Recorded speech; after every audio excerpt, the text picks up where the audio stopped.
احسن اقبال صاحب. احسن صاحب السلام علیکم, صبح بخیر. بہت شکریہ آپ کے وقت کا. پاکستان نے بھرپور اور کرارا جواب دیا ہے سر, سب سے پہلے تو اس کے لیے مبارکباد, لیکن پاکستان کبھی بھی اگریشن میں پہل نہیں کرتا. اس وقت سچویشن کیا ہے, کیا ہونے جا رہا ہے؟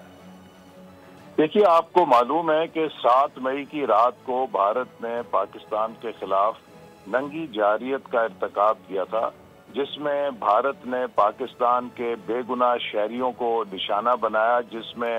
2 سال 3 سال 5 سال 7 سال کے بچے تھے. اور بھارت نے دنیا کو یہ کہا کہ اس نے دہشت گردوں کو نشانہ بنایا ہے. دنیا میں آج تک 2 4 5 7 سال کے بچے دہشت گرد دیکھے نہیں گئے, اور بھارت کے اس بے بنیاد الزامات کے ساتھ پاکستان پر ننگی جارحیت کے نتیجے میں پاکستان کے عوام میں بہت غم و غصہ تھا. پاکستان اس بات کو دیکھ رہا تھا کہ بھارت ایک منظم منصوبے کے تحت مسلسل پاکستان کی جغرافیائی اور پاکستان کی ہوائی حدود کی خلاف ورزی کر رہا ہے. اور 7 مئی کے بعد مسلسل آپ نے دیکھا کہ کئی مسلسل وہ ڈرون حملوں کے ذریعے, ان مینڈ آرمڈ وہیکل کے ذریعے پاکستان کے اندر ہوائی حدود جو ہیں خلاف ورزی کر کے ہمارے فوجی نشانوں کو وہ اٹیک کر رہا تھا. تو پاکستان نے ایک بہت میجرڈ اور کیلکولیٹڈ رسپانس دی ہے, جو کہ اس کا حق تھا, بین الاقوامی قانون کے تحت حق تھا, اور ان جگہوں کو نشانہ بنایا ہے کہ جو پاکستان پر حملوں میں ملوث تھے, جو پاکستان کے اوپر اس جارحیت کے مرتکب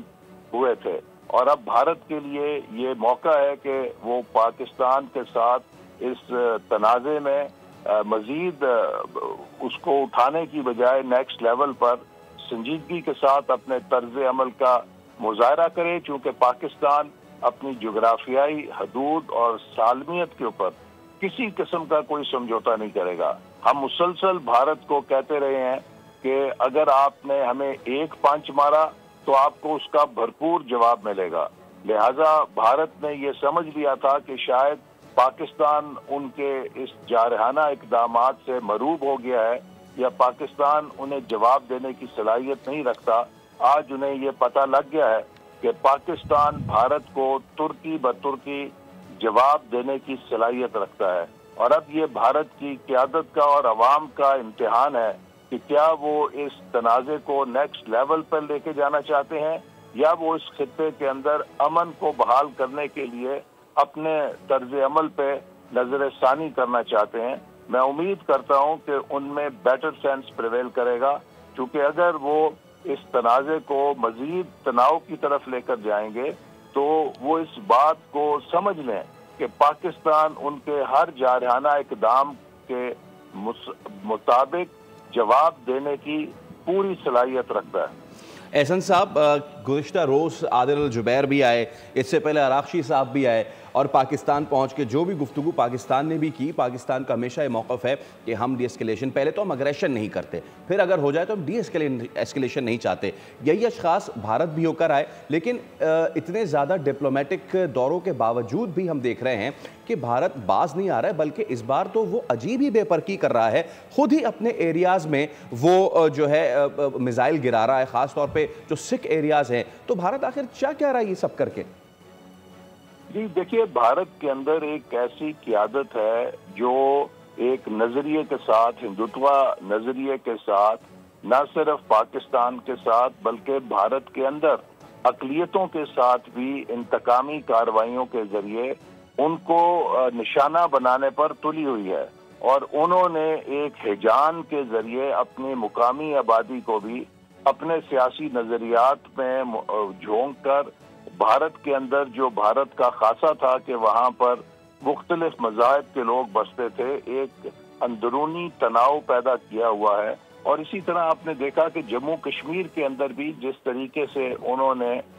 5 اگست 2019 کو یک طرفہ کارروائی کر کے غاصبانہ اقدام اٹھایا, یہ سب ایک طرز عمل ہے جو ان کی قیادت کے نظریات کا آئینہ دار ہے کہ وہ اس وقت خود سری میں مبتلا ہیں, اور انہیں کوئی خبت ہے کہ جیسے وہ کوئی اس خطے کی یا دنیا کی ایک سپر پاور بن چکے ہیں. پاکستان ہمیشہ سے کہتا آیا ہے کہ پاکستان کسی کی ہیجمنی برداشت نہیں کرے گا۔ اگر کوئی پاکستان کو مروب کرنا چاہتا ہے یا سمجھتا ہے کہ وہ اس خطے کا تھانے دار ہے تو یہ اس کی بھول ہے، اور اس خطے میں امن تبھی ہوگا کہ جب برابری کی بنیاد کے اوپر یہاں پر لیو اینڈ لیٹ لیو کی پالیسی اختیار کی جائے گی۔ بالکل احسن صاحب، اس وقت کلامی کے بھارت لیے کو انتہائی سب سے بڑا معذرت، خطرہ آپ کو اپڈیٹ کر رہے ہیں میزائلوں سے نہیں، اپنی قیادت سے ہے۔ احسن صاحب آپ کے ساتھ بھی شیئر کرتے چلے کہ اہم کامیابی پاکستان فضائیہ نے حاصل کی ہے۔ پاکستان ایئر فورس کے JF-17 تھنڈر کے ہائپر سونک میزائلوں نے آدم پور میں بھارت کا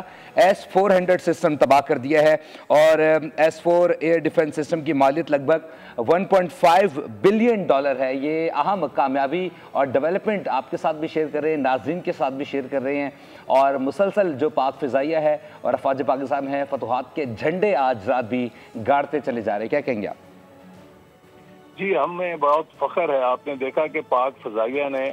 اپنی صلاحیت کا مظاہرہ 7 مئی کی رات کو کیا، جب رات کے اندھیرے میں بھارت کے لگ بھگ 100 جہازوں نے پاکستان کے خلاف آپریشن میں حصہ لیا، اور ہمارے پاک فضائیہ کے مایہ ناز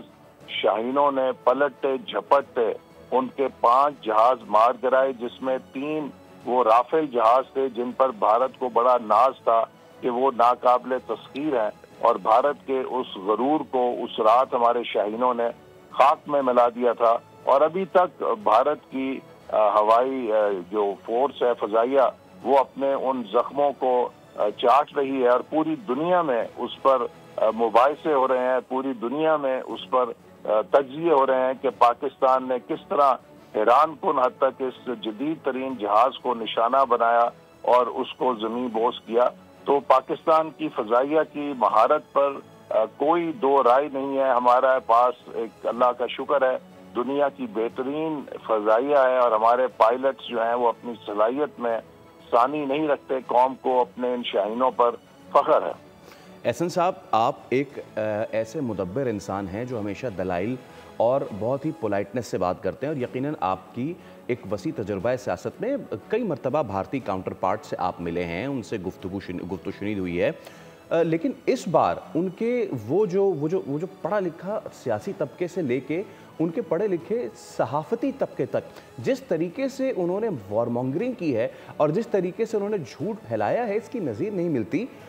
سیاسی طریقے سے آپ کیا سمجھتے ہوا کیا ہے اس بار بھارت کو کہ ان کے وہ لوگ بھی جو ان کی اس چیز کا ساتھ نہیں دیتے تھے، گو کہ ان کی تعداد آٹے میں نمک کے برابر ہو، وہ بھی اس بار اپنی جو ان کی جو وار مشین اس کی طرف سے پھیلائے گئے اس پروپیگنڈے کا نہ صرف حصہ بن رہے ہیں بلکہ یہ چیز خود سے خوشی سے کر رہے ہیں؟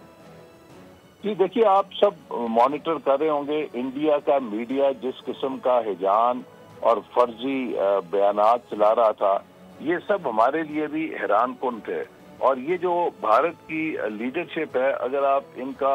تجزیہ کریں تو آپ کو معلوم ہوگا کہ یہ جو ہے یہ کہ ان روایتی نظریات کے حامل ہیں کہ جس کے اندر بھارت میں یہ تربیت دی جاتی ہے ان کے ایک فلاسفر کے ذریعے، جو کہ بھارت میں جس کے نظریات ہیں کہ جھوٹ اور فریب کا سہارا لو اور اس کے ذریعے جسے چناکیہ کہتے ہیں،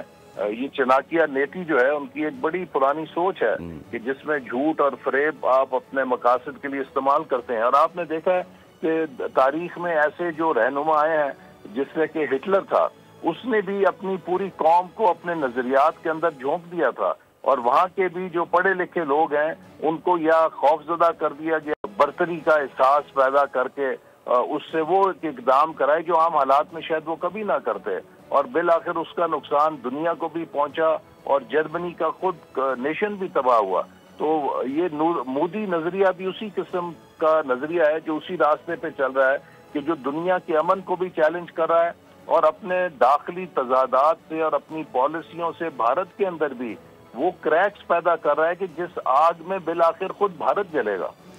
احسن صاحب، 2019 میں اسی طرح کی حماقت کی اور جوتے لگائے گئے پھر ان کو، اب 2025 میں انہوں نے اس بار پھر حماقت کی ہے۔ امریکہ اور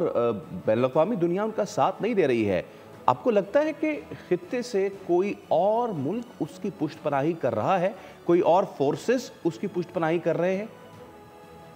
دیکھیے، جو شواہد ہیں جس طرح کے اسرائیل کے ڈرونز